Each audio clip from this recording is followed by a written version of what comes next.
Welcome back, everyone, to another great episode of Basscast Radio. I am your host, Brian Carter, and back with us tonight is Hank the Bass Geek. What is going on, brothers?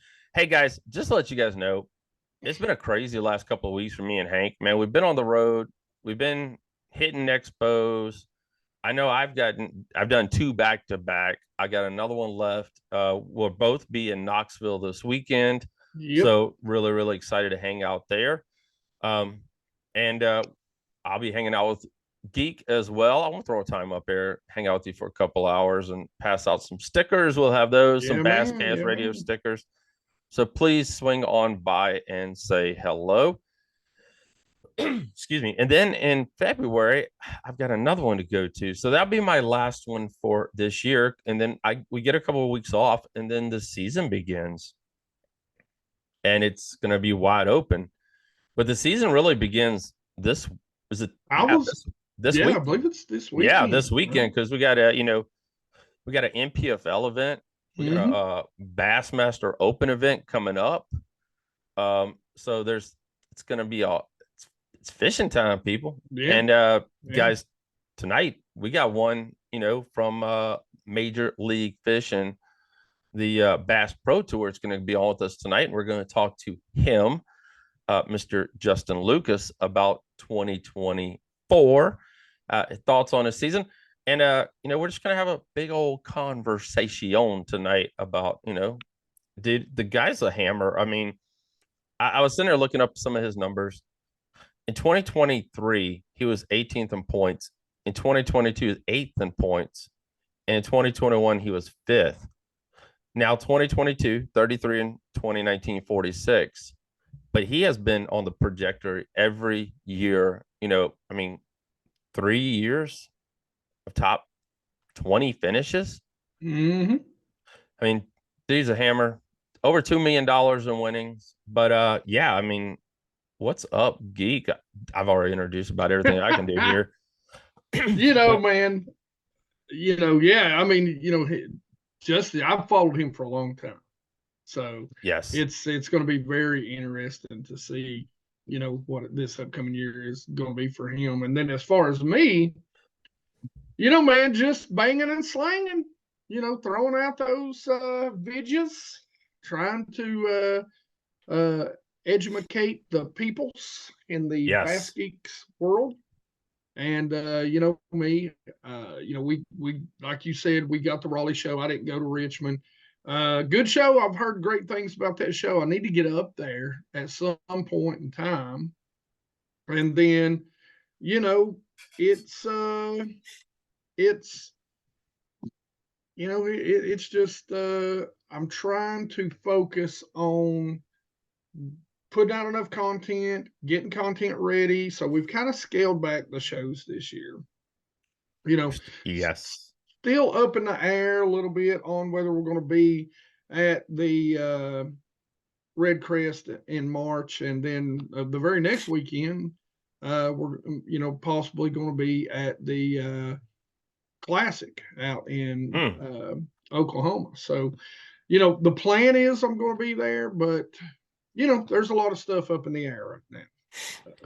So for me, guys, you guys already know. Like I said, I'll be in Knoxville this weekend. I'll be in Fishersville in February, and me and Danielle are going to Red Crest 2024. So look forward to seeing everyone there.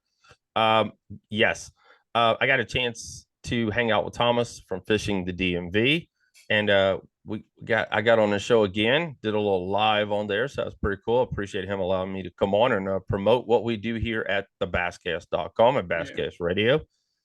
But yeah, it was awesome. I mean, I felt like Geek at this one. I felt like a celebrity. I ain't gonna lie, and I appreciate everyone that come up. I mean, I was just sitting there working on my phone for a minute and had a bunch of people come up, and I really, really appreciate everyone saying hello, and all the compliments are Nice, awesome. nice. So thank you guys for that, and really appreciate you guys, and appreciate you guys checking out the basscast.com and Basscast Yeah. Radio, and following us, and I got something we haven't done in a while, and Geek knows what it is, and Yeah. Geek knows what it is. And I thought I would do it tonight because we haven't done it in a while, Geek. So Mm-hmm.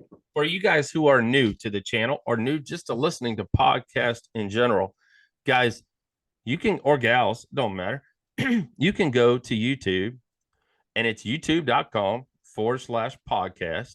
And you can listen to any podcast you want to listen to.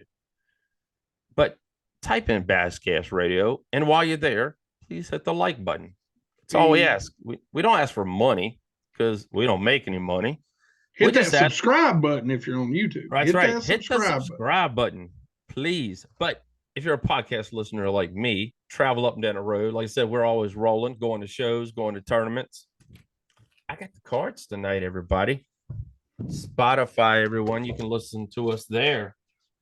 Apple Podcast, the Deezer Network. And guys, it's been on Google for a while. I heard some rumors. I'm not sure yet, but I heard it's going to get shut down because they want you to go to YouTube and watch lives on there on youtube.com/podcast. Wow. We're on Castbox. You can download the Spreaker app if you want. There's a ton of podcasts on there like ours. And guys, Spreaker is actually owned by our iHeartRadio. So if you're an iHeartRadio listener, guys, head on over and follow Basscast Radio. Geek, dropping the videos. Make sure you hit the follow button. If you guys are watching live, Geek's got the Bait Works shirt on, hoodie on. You guys all know they're a sponsor of the NPFL. Yep. We're a huge fan of the NPFL here. You guys know that. I uploaded another short last night on Facebook as well as Instagram with Mr. John Sokup. If you guys missed that episode, go back and listen to it. I really am serious about that. And Geek will tell you straight up, it's probably one of the best episodes ever that we've done with John. Yeah, John's fun. He's fun and he's real. And that's the good thing. Like he doesn't pull punches. He tells it how it is. So yeah, if you're an up and coming angler and you want to get out there on the tour, John dropped it how it was. I mean, he really did. I mean, he didn't say nothing bad, but he dropped it how he felt. And like I said, this year, we're diving more into the mental aspect of bass fishing. And he dropped it how he felt. So head on sum back. It up, I think he felt like it's a as I think a lot of us kind of know, it's a dog eat dog world out there. Lord, if I can speak for whatever reason. You good, Geek.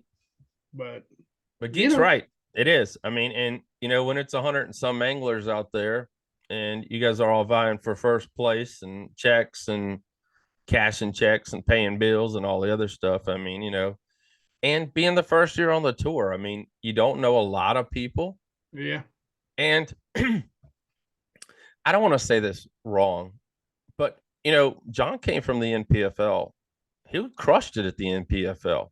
He did. He was the first 2 trophy winner at the NPFL. Yep. And, I don't want to say he had a chip on his shoulder, or I guess he just, go ahead. And walked right into the Opens too. Let's not forget that. Yes. He went from NPFL, walked right into the Opens, qualified his first season. Yep. So and he fished the elites, and it wasn't his best year ever. I mean, he kind of got humbled a little bit. And we talk about that in the show as well. So enough about me talking about Sokup. Head on over, like I said, all the places where you can listen or watch Basscast Radio. Guys, tonight, man, we got a hammer, Mr. Justin Lucas, on with us from Gunnersville, Alabama. And we're ready to talk about the Major League Fishing Bass Pro Series 2024. Justin Lucas, welcome to Basscast Radio. We really appreciate you coming on and talking with us tonight.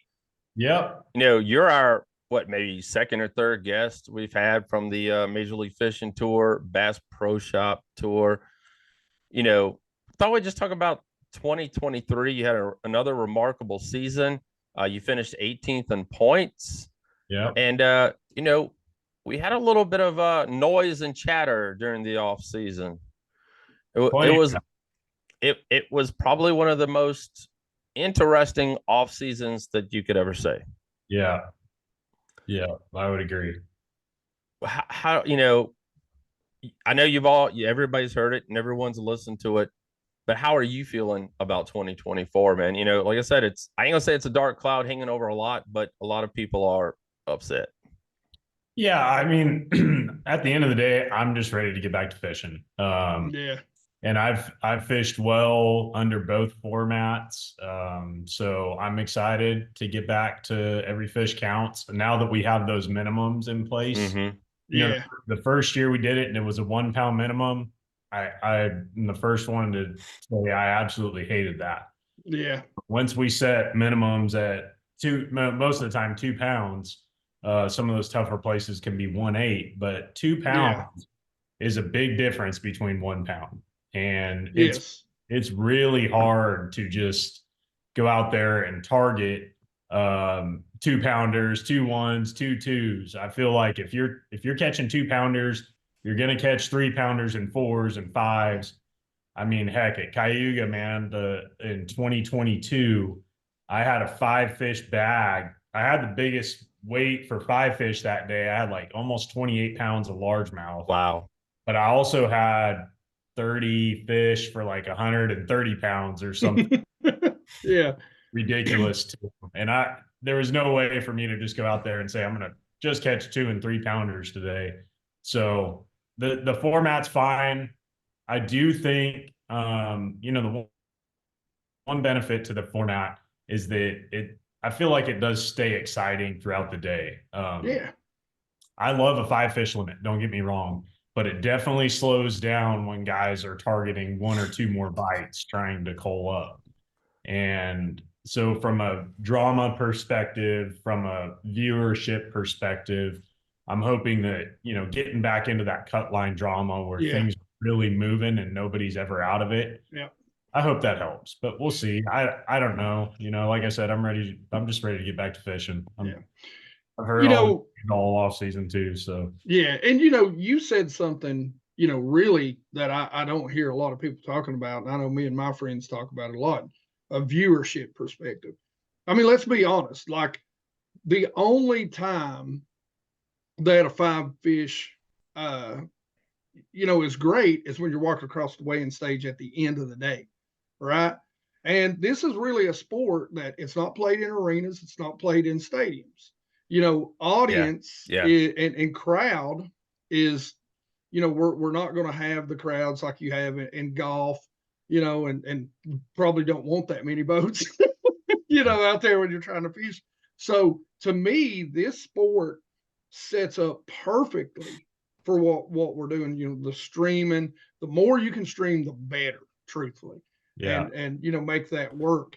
So, and I think you're right. I think that format really, really is real well suited to that sort of audience, because Yeah. we're Yeah. not ever going to have crowds, we're not going to have bleachers around the lake, in coves.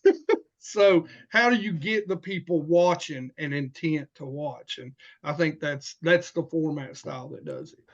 yeah. And I could be wrong, but I also feel like with forward facing sonar too, it's a tricky battle, right? For It viewers is. and everything. And I do feel like, that in that format, I feel like you're kind of on the edge of your seat anytime the guy sets the hook, if he's just outside of the cut or not, because Yeah. every fish is going to matter. So Right.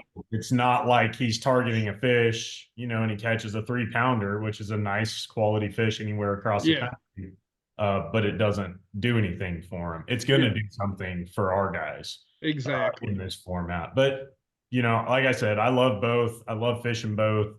There's plenty of live coverage now Yeah. out there. So I think it's good for MLF to just be who they are.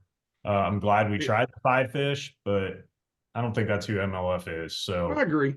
And I love the raising. I'm even for like a moving, you know, minimum. Yeah. You know, because, you know, a lot of times, like the reason why I fell in love with MLF was the cups, right? Sure. And if you go out, you know, a 1 pound limit there is great because you know nothing, you're getting nothing, That's you're right. getting a little boat, and it's like me going out Oh, every yeah. weekend. That's what it's like for me fishing every weekend. 1 pounders are great, you know. Sure. But you know, when you get practice days in, I think that's when, you know, okay, you've been out there, you kind of know what's going on. You've had 3, 4, 5 days, whatever it is that you get, you know. And so then, yeah, okay, let's move that cut line. Let's move that minimum weight up a little bit. And I think I that's agree. definitely.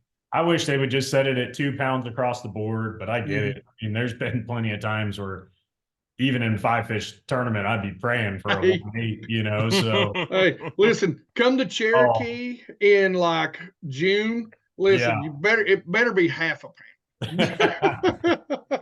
I hear you, dude. I hear you. No, there's definitely been times where I was glad. You know, Florida too. Florida's a good example, right? Yeah. There's so many big fish down in Florida, but those are the only ones you ever see people holding up on stage. Yeah. Everyone has 1 pounders in their bag, it seems like, Yeah.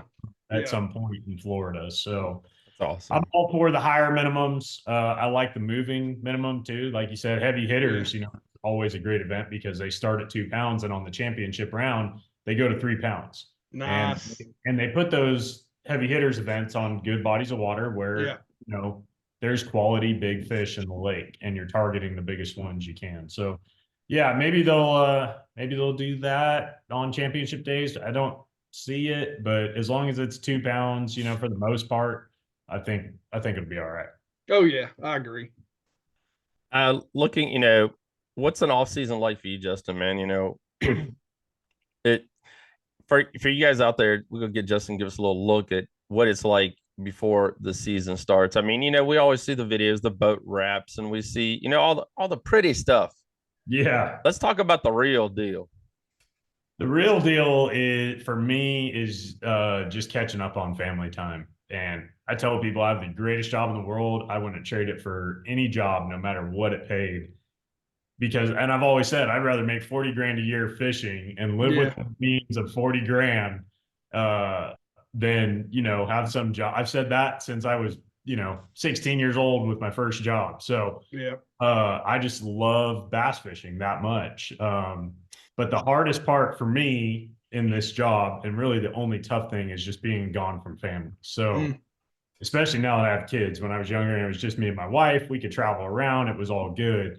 But when you have a 2-year-old and a 6-year-old, you know, or a 5-year-old, and you leave for 2 weeks and you come back home and your 1-year-old's talking or saying, walking or doing something that that's the part that people don't see that is really tough about this job. And that's in my opinion, that's the only hard thing or tough thing about this job.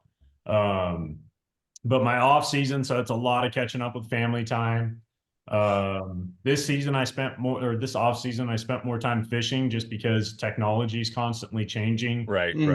Like I need to, you know, I'm 37 now. I'm not the youngest guy out there anymore. So it's important for me to keep up with it, feel comfortable with everything that I'm doing. Even though I've done well with forward facing sonar, I feel like it's just constantly evolving right now. So just making sure I had my new boat set up. I feel really good about it. You know, and then Januaries are always traveling. I've been to Florida and Texas 3 times already this month. Wow. Dang. So yeah, I've been on more airplane rides already this month than I'm here, or the whole rest of the year. So, but we got that out of the way. Like I said, you know, I said I'm ready to get started, and I'm leaving in a couple days for the first one. Yeah, guys. Like he said, that's why I wanted to have him on. You know, like I said, the season starts January the 30th. He's gonna be down there at Toledo Bend. And before we talk about the event, you're a little bit more on the inside than you know. A lot of us that keep up with it. There were a lot of changes during not a lot, but enough changes during the off season that ruffled a lot of feathers.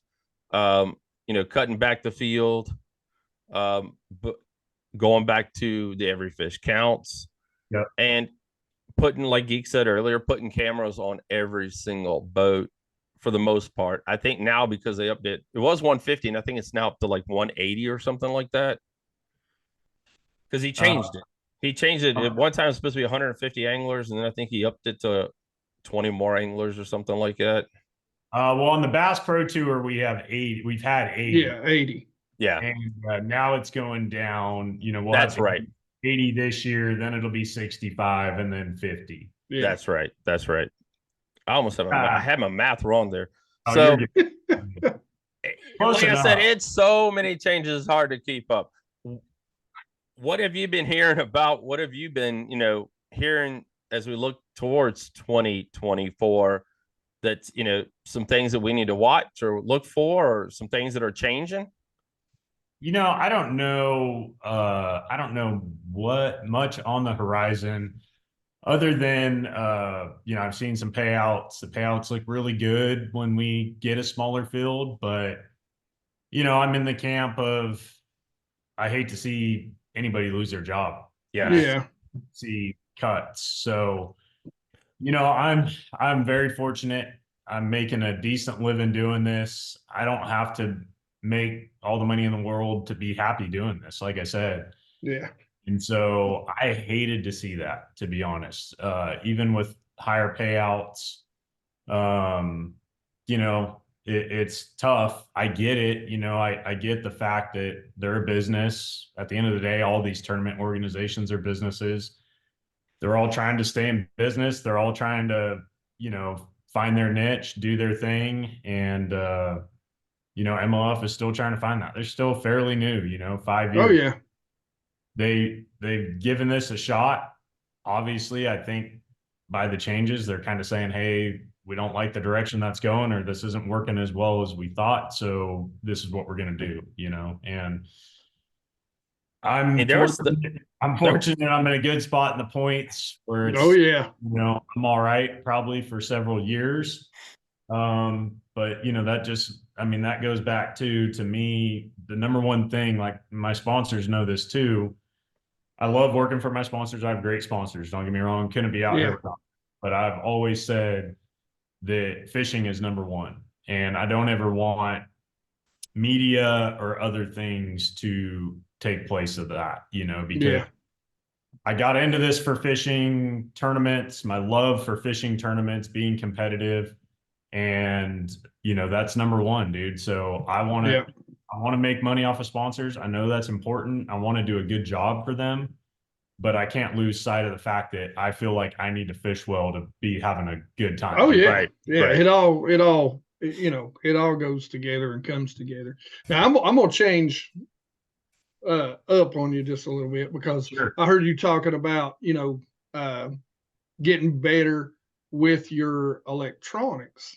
Yeah. And so I don't know if you know this, but I do a YouTube channel called Bass Geek, and I'm actually a network engineer, which is fancy speak for computer geek, right? Okay. All right, fair enough. So I'm a big pro electronic guy. Yeah, I like my big screens, right? Yep. So so number one, first question, was there a specific thing that you were working on? And number two, any fancy rigging going on the boat here? You going with 5 live transducers or something, or what you got going on?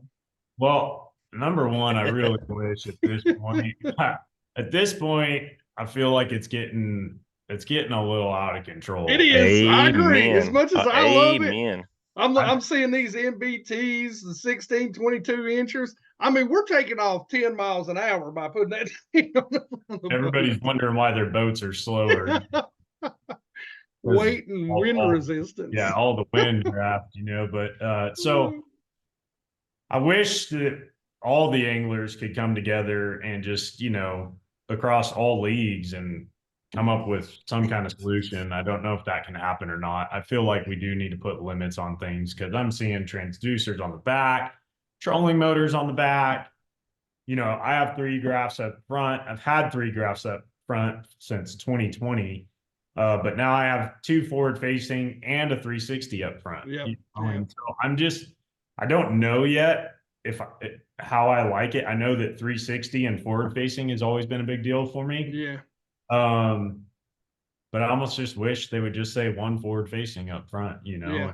I feel like 360, you know, I'm a little biased towards it because I've had it for so long, but I feel like it should be allowed because it's not technically live. You Yeah. Yeah. Right. can't watch your bait land on top of a fish with it. Yeah.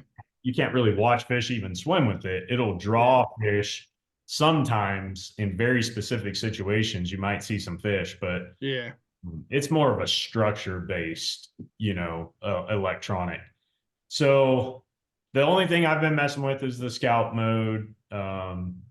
And you know, I've got it mounted on my 360 because I'm so used to like stationary position with 360. Mm-hmm. Instead of putting it on the trolling motor and moving with the trolling motor, I wanted to have it just out in front of the boat, wherever my boat is pointed. That's what I would see. Yeah. I don't know if that's good yet or not. I've been playing with it. And I came to find out a couple days ago, I don't have it even rigged up right with the I can't remember the wordage, but you would know, dude, but the frequencies, I think. Oh, yes. Oh yeah.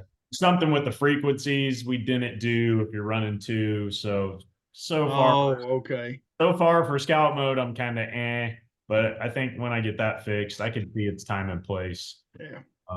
But man, electronics is a loaded question right now, but Yeah, it is. But it's just a lot. Like it's a lot to to keep up with everybody. It's an arms race right now. and I which do, is you know, I listen to guys out there. I've listened to Randy block it, and Turn him off. Turn him off. you know, at first I was just like, man, Randy, you know, he's just trying to get views or you know whatever. But more and more I listen, and I'm like, man, I remember being 16 and thinking a $10,000 boat was a ton of money, you know, and yeah, and I think that's the argument. I think we're missing the argument. You hear these new kids, they're used to video games. I think what the real true argument is that it's about the dollar signs. Yeah. And like, because I can tell you right now, like for me even, a fully rigged $112,000. And I work with Camus. Yeah. But a fully rigged $112,000, Camus CX20 rigged, 412s, live scope, the whole.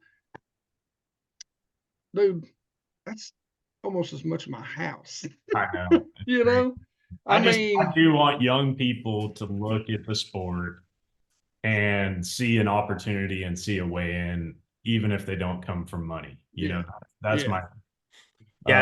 I love that. What you just said there, right there. I mean, 110%. And I think we're really, really, losing the sight of that in bass fishing. I mean, I grew up, my dad was in NASCAR back in the day, and I don't know why I always refer back to that. But I mean, back in the day, and I'm not talking, I mean, it's still quite a few years ago in the 70s. But I mean, it wasn't for $10,000, you could race the season. Yeah. I mean, now, it's so crazy that we've priced everything out of the market. I mean, I know some people said inflation. Guys, this was before inflation. I mean, that these boats decided to skyrocket. And you kind of wonder, I put up a piece the other day about it, and you kind of wonder, as long as we're willing to pay for it, they'll just keep going up. Yeah. Until we say, no, we're not going to buy a $80,000 bass boat anymore, then they're going to have to drop or something's going to have to change. I mean, it's, we're seeing it right now with electric cars. I mean, Tesla, everywhere, everybody's saying no to electric cars, can't find the chargers. It's too expensive to charge. You ain't saving anything. You're throwing a crap load of money away. But until I haven't broke down the cost of I should. It would be interesting just to go back, but I still feel like the bigger screens, I'm watching electronics prices have jumped like crazy. Yes. Mm-hmm. Yes. Mm-hmm. And just it's just a lot. So I just want to see young people, have a path, have an avenue, feel like they're not you know, that they don't have to go into crazy amount of debt to That to get here. to be a pro. And you don't have, you know, when you're young, you don't have to fish out of a brand new boat. I always tell No. you, as long as you have updated graphs, as long as you have a good motor, you know, that stuff when you're young, that's really important. It's when you know, if you start chasing tournaments, you know, or you have the money, then you want a nice boat. I get that. But you start chasing tournaments and really trying to make it, you want to have something reliable that's gonna, Yeah. you know, get you around and And all. you know, and I'm still, even though, you know, I'm like, well, the prices of everything, it is making it hard. But I'm still of the belief, you know, if it wasn't for the and I'm a network engineer, but if it wasn't for the pants that my mom buys me still to this day on Christmas, because I spend all my money on bass fishing stuff, right? Yeah. It's what you I always say it's what you want, what you really want, Yeah. and what you say you want is a huge difference. And I come from a dirt poor background, right? Like I mean dirt poor, like you know, food stamps, you know, was good eating, you know, when I was a kid, and you know, I worked in hay and tobacco and shoveled, you know, crap out of horse stalls to buy my school clothes for the year. Sure. So and you know, I feel like I've done well for myself, you know, but you spend money on the things you truly want Yeah. and you truly have a desire for. And I still think if you really want it, if you're that hungry, you'll make those sacrifices of everything else to get there. Now it is harder. It's definitely harder. Yeah, But it definitely is. It's as hard, you know, every sport is hard, right? I mean, yes. about how many kids want to be a pro baseball player and they play baseball. You know, it's so Yeah. even though bass fishing, there's a lot smaller amount of people that Mm-hmm. you want to make it. It's still a really small group that can make it and be profitable. But Yeah. like you said, at the end of the day, if there's a will, there's a way. There's a young guy, you guys probably heard of him, Emil Wagner. Mm-hmm. He's out of North Georgia, and the dude is Yep. just a stud, you know. He's 25. He guides like crazy. He hustles. Wow. I mean, the dude is on the water all the time, and he's making it work, you know. And he just got a new truck. I mean, you know, had to probably for tax reasons because he had a heck of a year last year. But he kind of finally had his breakout year, winning the All American. Yep. You know, having some really good success in tournaments and getting his name out there. And I'm like, that dude's gonna prove that you can still make it. Like everything doesn't have to be given to you. This dude is straight. That's awesome. He's hustling, you know, and I have a lot of respect for that. And when I see a guy like that, I can't not root for him. Like Amen. out there and kicks butt, you know, and so yeah, I mean, we could talk about that all day, you know. Oh yeah, definitely. But Definitely still think about the young guys. I think about the old guys as well, Justin. I mean, you know, with the forward facing sonar, the electronics, and everything going up as well. I talk to a lot of them because I'm, you know, I'm 50, but you know, it's not look 50. What's that? You not look 50. Oh yeah, I am. Wow. I'll be 50. 35, dude. Yeah. Dude, I'll be thank you. 50 I in appreciate April. that. He looks younger than me. Yeah, I think we're gonna need proof identification after that. So I mean, you know, I talked to a lot of guys, and you know, they're like, the electronics on my boat cost more than my boat did. Yeah. And they're all just giving up. I mean, you know, it's like we can't win unless we have them. Yeah. And they're just like throwing in the towel and just retiring. And you know, we saw that this year with a couple different anglers. Well, David Fritz. I mean, I know David hadn't done a whole lot lately, but I mean, that's one who walked away from it. Yeah. And so I mean, there was a big shakeup during the off season, and you know, you kind of wonder how much of it was blamed on electronics, or just people who said, "I've had enough of this, and let's leave it to the kids and give another opportunity for someone else coming up to make the elites, and you know, give another position available." So, sure, yeah, man, I feel like, you know, obviously, I feel like bass fishing tournaments has changed more in the last since 2020. Yeah. Forward facing Agreed. sonar really took off the summer of 2020. And I know that Mhm. I had success with it and did well. And it was like after that, I feel like it blew up that year. So it's But your fault then. That's what you're saying. no, I'm not saying it's my fault. Just kidding. Just Everybody that summer everybody that summer that had it dominated. Yeah. And all the other guys saw, if I don't Yeah. have that, I'm not going to be able to compete. Yeah. Yeah. And so that changed it. It wasn't just me, it was several tournaments. Oh, yeah. I'm just kidding. Just kidding. And I do not want that hanging on my back. But I feel like it's changed more in 3.5, 4 years 100%. than it did Yeah. for 20, and Yeah. at the same time too, when I was growing up, I always looked and I looked at guys, I'm like, okay, once you hit 50, you're kind of, I always had this long timeline. Like Yeah. my prime is going to be my late 30s, early 40s. That's when I'm still youthful enough and have enough experience and knowledge.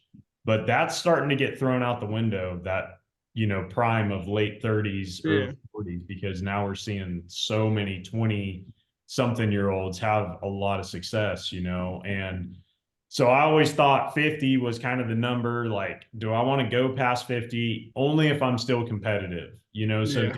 Fritz, I don't know how old he is. He's in his 60s, but at some point, you also just gotta, look at it and just say, hey, Yeah. I've had a good run. Yeah.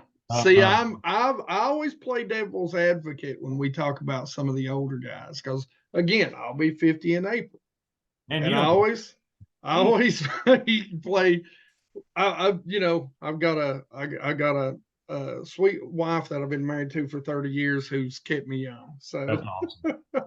but plus all this beard hides all the fat and the old. So but I play devil's advocate on that. I can kind of sit there. A lot of guys don't want to talk about it, and Yeah. but there's maybe some guys out there on some free rides that maybe they're just taking up space, to put it in a bluntful, untactful way. And you're not going to be a baseball player and still, if you're not hitting, Yeah. If you, if you don't have a great average, you're gone. I mean, So, if you can keep your status on the elite yes, or the Bass Pro Tour, you can keep your status and you can keep sponsorship money coming in. yes, Because you've done so well over the years, you have that, not the respect, but just the notoriety behind your name, the trust of people when you say something. David Fritz talking about crankbaits, everyone wants to listen, right? Yep. Yeah. And which I love David Fritz. And so, David, if you're listening to this, please know he's a good he's a good friend of mine. So David is awesome. Yeah. But you got to be able to keep your status, and I'm looking at that, knowing that day is coming for me. Yeah. And I just want to be able to be competitive, until the point where it's like, I don't know if I can do this anymore. I like what you guys are saying though, and that's pretty cool. If any of you out there have had a chance to watch the cast from Bassmaster, and that's a prime really example, because a lot of the anglers then, got a show. I mean, they knew when it was time for them to bow out, and move on. And they, the guy on a TV show, and Hank Parker, and now he's got a podcast coming, and a lot of things like that. And they went a different path, and they started teaching more and more of the younger anglers, which they helped a whole generation. I mean, it really were. I mean, they were in everybody's TV on Saturday, mine as well, Saturday morning. I mean, maybe more than a generation, Yes. Yes, definitely. many generations.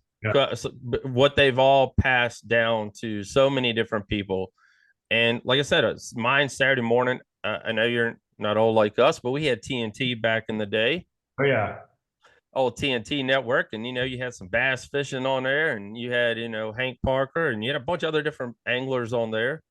But I mean, but they knew when to take a different path and to give that opportunity to another angler.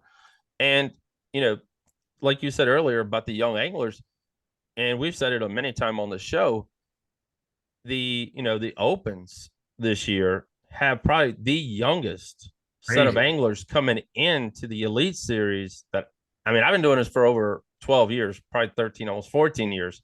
And it's the youngest field I've ever seen. Yeah. And Yeah. these Super. guys, like you said, they're all sitting on computers. We're all sitting on iPhones. We're all sitting on graphs, and they can read these bad boys like nobody's business. Yeah. They know the And electronics. they can, but let's look at again. But Devil's let's hope advocate, they, whole picture. yes, These kids have already been on tour. They've been that's on true. tour through high school and college, where we never had that option. I, These and kids have got more time on the water than we probably had by the time we were 30. that's a great point, because I feel like Yes. that's also a huge thing that has changed. Is Yes. when I was 22, I had to travel around as a co-angler to get the experience. Yes. Now there's thousands of college kids traveling around to different states Yeah. with schools paying their expenses Yeah. and whatnot. And they're getting the experience of traveling around, fishing different bodies of water, being gone from home. They're getting all this experience that you used to have to pay to be a co-angler and go chase that Yeah. to get it. So it really has changed things, with guys from Oklahoma fishing in Florida for a tournament. Yeah. Yeah.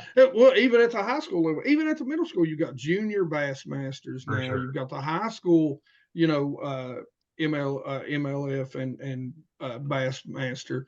I mean, these kids are even if they're not traveling a lot, they're still seeing more time on the lakes than. And that's all experience, and that's all super important. Yes. Yes.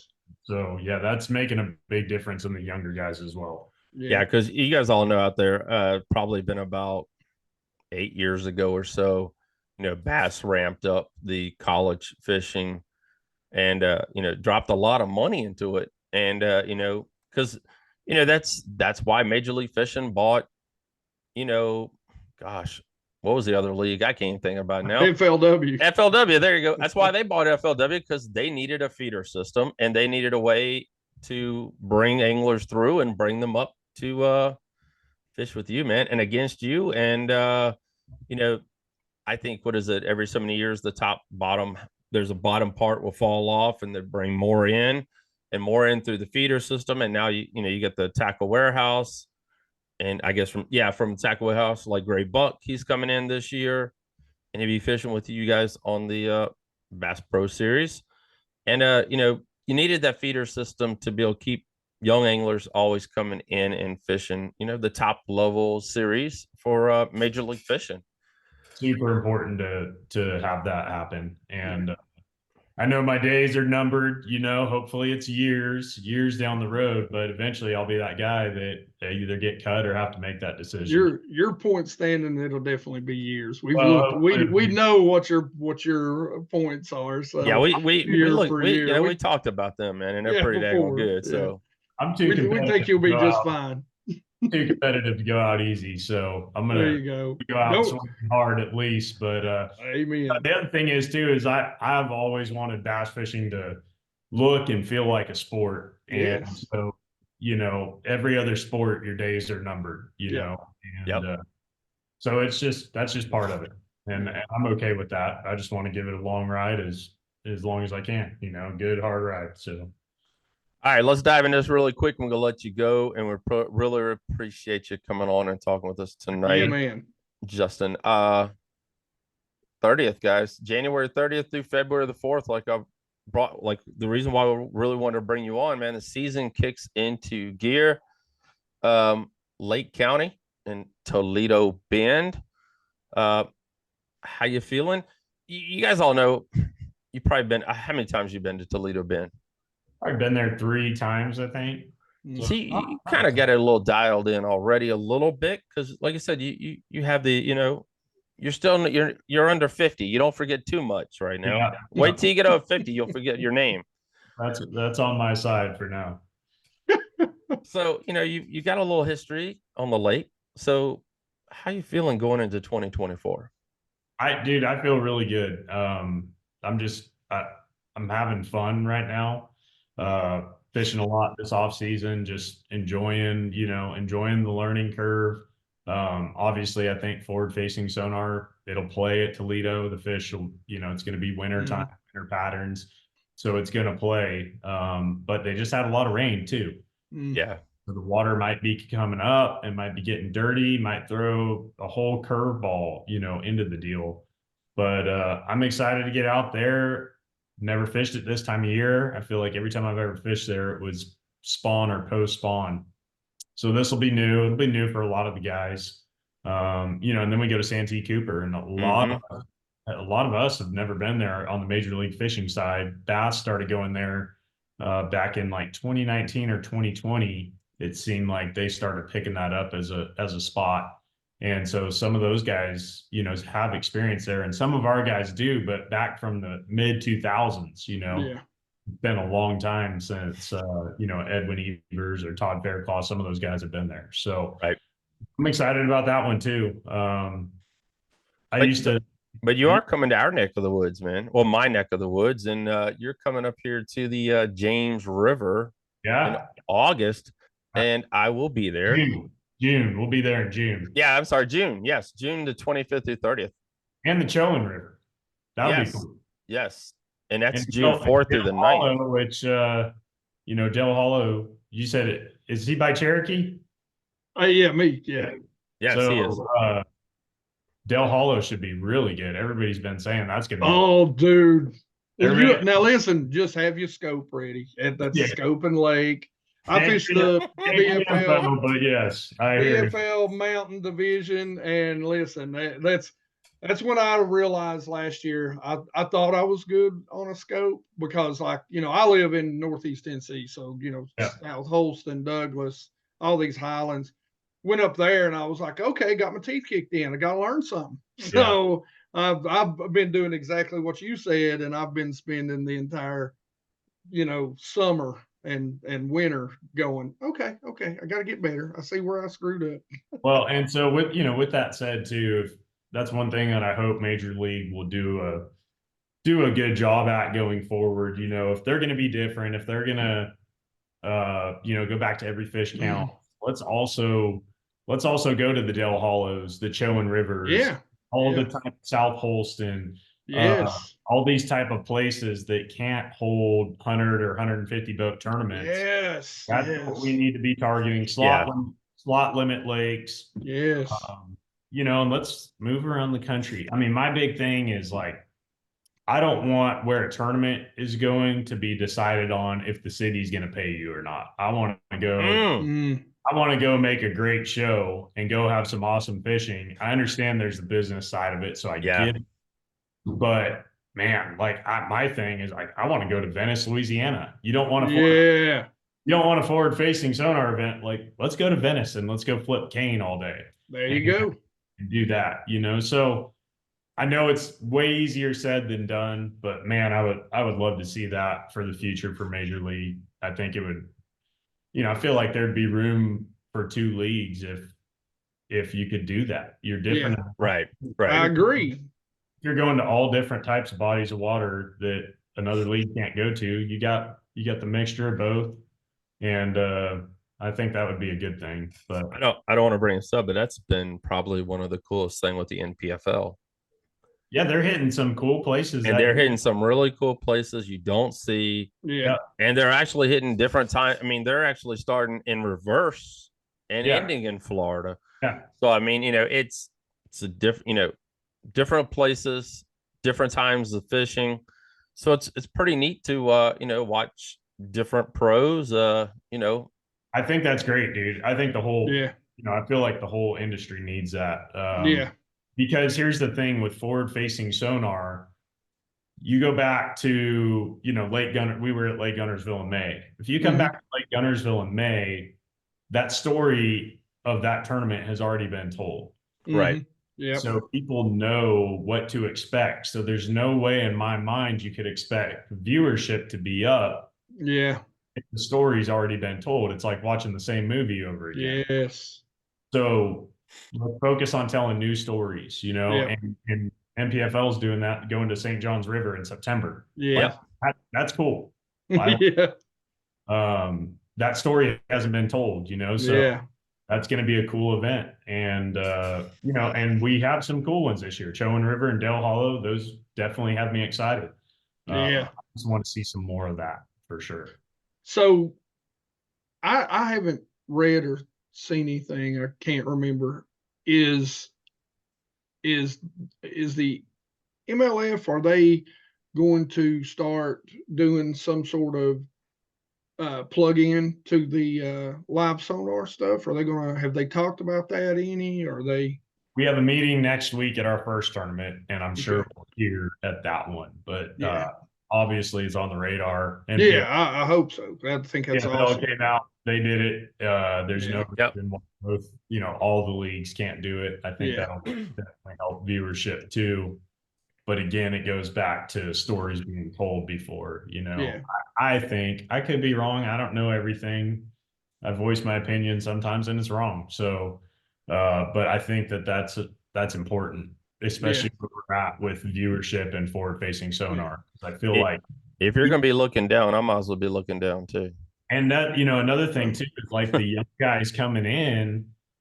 If they're just looking at their screens, they've got to think in the back of their mind that they're still on camera, and they still need to, make a name for themselves by talking to the camera and kind of building a brand around their time on camera. It can't just always be their back and then just another fish on forward facing. I don't know the answer to that, but the young guys got to think about that. We had a lot of that last year. You can do different angles, so there's easy ways to fix that, man. I'm not the most talkative because it takes all my brain power to focus on catching a single fish. So different camera angles help out a lot. Now, my last question for you, because I know we've kept you forever, but we've had such a good time talking to you, man. I appreciate you coming on. And I know Brian will follow up. Oh yes. What's the one lake you're really? If I had to say, okay, Justin, you're going to win this tournament. What's the one I'm putting my money on? What's the one I'm going all in on for you this year? Or River. I'm going to say James River. All right. I'm taking you. Don't let me down. I'm all in. I mean, I like that place. I feel like the last time we were there, I had a coaling penalty. I was so fired up. I remember that. Yeah. There was a guy fishing right next to me. He needed a couple of keepers to make the championship. So I handed him my rod and gave him a bag of worms. And I said, here, just cast out there. Hopefully you'll catch one. And it was right after I caught a 6-pounder, and I up and grabbed my other rod. And I made a cast. And I was just so fired up, and trying to help this dude out. That stuff happens. And it backfired on me. And I'm like, somebody told me one time, no good deed goes unpunished. And nice guys finish last. All I could think about after that, I'm like, God, all I was trying to do was help this guy. Why didn't I remember to coal? Hey, it's all right though. You keep being the nice guy, man. It'll get you. You'll get repaid tenfold for that. I hope so, man. That alone cost me $6,000. I won't forget. Wow. Yeah, that was a mistake, but all good. Justin, I got one last question for you. Just like Geek said, I really appreciate you coming on, and we don't get to talk to too many of the Major League Fishing guys, and we appreciate you being a part of the show tonight. Yes. If there was one bait Justin could have with him at all times, what's your one bait, man? Ooh. What's the Asian boy's name? One rod, one reel. Oh yeah, one rod, one reel. Oh man. Right now, it would probably be a stupid jig head with a minnow on it. Minnow with a minnow bait. Yep. Same here. Oh, here you go. He's going to bring it out here so we can all see it, everyone. For you guys who are watching on YouTube. What's it called? I'm big on this guy right now. It's a flat-nosed minnow. They make a flat-nosed jerk shad. Yep. Big on that one. I just feel like all these fish are seeing all these baits and they're trailing everything. And at least this one's leaving a nice little scent trail behind them. There you go. So I feel like it's making a difference. I believe in max scent. I believe more and more people fishing. I believe it's more important to have good scent on your bait. So I think agreed. Well, I just don't wear deodorant and rub it under my arms, but it don't seem to be working for me real well. Everybody tells me I'm doing it wrong.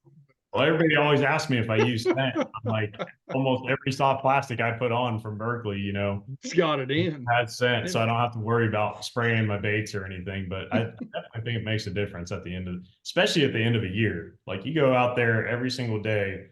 I bet you by the end of the year, you're catching more fish. Oh Because yeah. Yeah. I've been a Berkeley power bait since they got rid of my little shaky head worm way back in the day. And then it went over to what was the other Berkeley brand? But they made it skinnier, which made me sad. Havoc.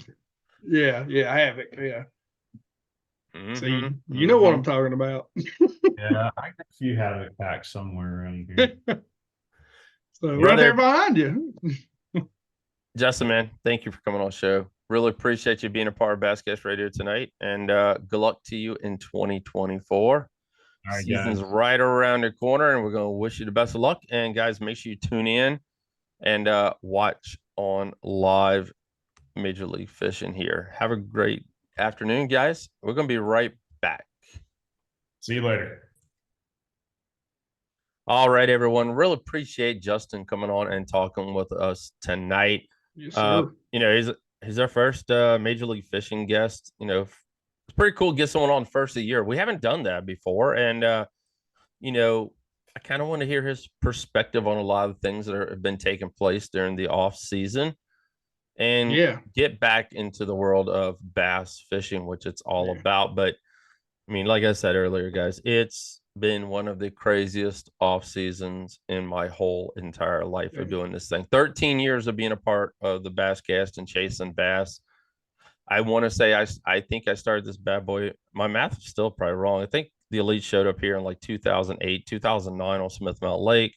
I had just started the website. I was stupid. I didn't know what the hell I was doing. I ain't gonna lie. I just knew I love media. I love bass fishing. I picked up every magazine you could freaking look at, read. When they were there, I signed up for my first subscription to Bassmaster magazine and read every freaking issue. I'm still learning every single day, like all the rest of us are, but I'm a whole lot further ahead than what I once was. So it's an ever changing electronic sport. Yeah. And the baits aren't really changing that much. I mean, every now and again we add something, a little different to the bait. We might cut a skirt a little different. Yeah. I saw a jig a couple weeks ago. I put on there from I put a video up on the Basscast at Faithful Baits. Yeah, Faithful Baits. Yeah. Yeah. And the dude just drilled a hole through one of his baits. He drilled a hole through a jig and he put a piece of plastic through it. I mean, so I mean, there's a lot of different little things out there. But like we said here, a lot of you guys know what you're doing. You've been to most of these lakes many times as an elite or a pro.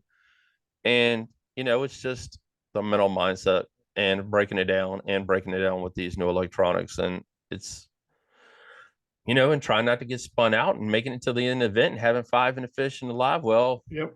And hope you don't have to go visit a chiropractor. I was telling someone the other day, it's funny, we're going to wrap this bad boy up, but I saw a setup for, I think I've been told a lot of the walleye guys use it, or crappie people use it, but you can actually put your fish finders on it and you can lower it and raise it. Oh yeah. The who is it that makes Yeah, that? I can't remember who that is. BD. Oh, listen, I've been to Mickey rigging, like, way back just when you was using 2D sonar. And when we first started the Mickey rigging, I never had neck problems. After the first winter of dropping and watching that with 2D sonar, I have had neck problems ever since. And he's, we're gonna have to hire chiropractors as kids, you know what I'm saying? I mean, because I agree with Justin, and something's gonna have to change. None of it's going to go away. Well, but I do like what he said about limiting it. I do like what he said about that. Okay. Here's what I'm going to tell you. Uh-oh. Okay. So this is a guy who works in IT. Okay. Because I've analyzed this. I've got to thinking about this. And so let's take any forward facing sonar, right? There's technically 3 ways you can turn every single one of those transducers. which means in a sense they're a 3-in-1 transducer. Now that's not quite true. That's the hardware side.